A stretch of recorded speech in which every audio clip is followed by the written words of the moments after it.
5 seconds. Start. Having heard the learned counsel for the parties, the court finds that the directions given by the learned single judge is in consonance with the policy framed by the Mandi Samiti.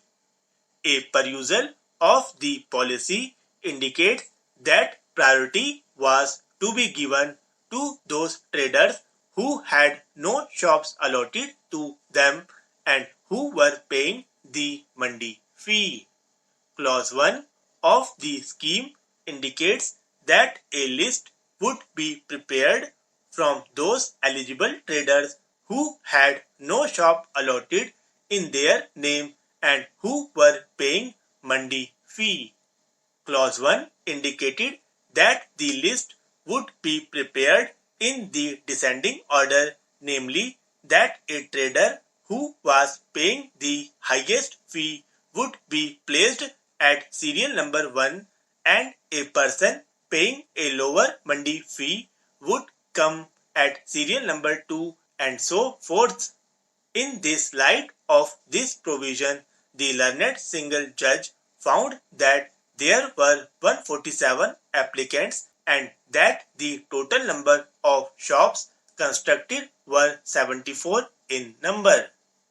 The learned single judge accordingly directed that the Mandi Samiti would prepare a list of those applicants who do not have a shop in the market yard either in the individual name or even as a partner of a firm.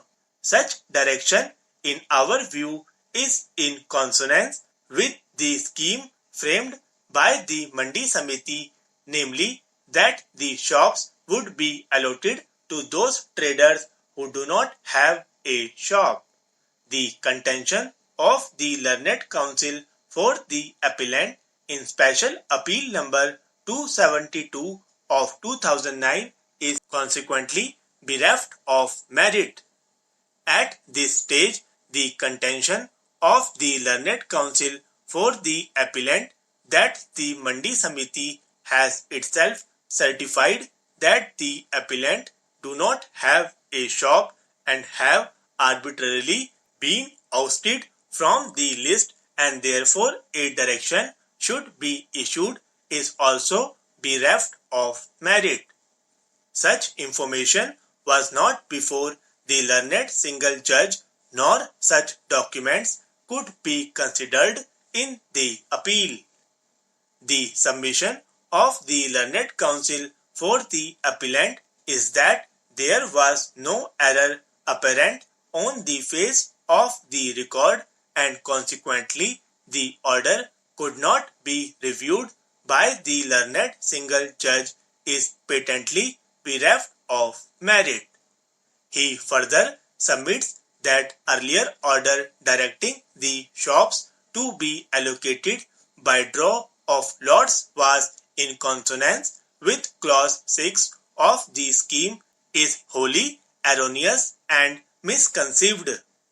From a combined reading of clauses 1 and 6 of the scheme, it is clear that the list of eligible candidates who do not have a shop in the market yard was to be prepared in the descending order on the basis of the market fee payable by such applicants.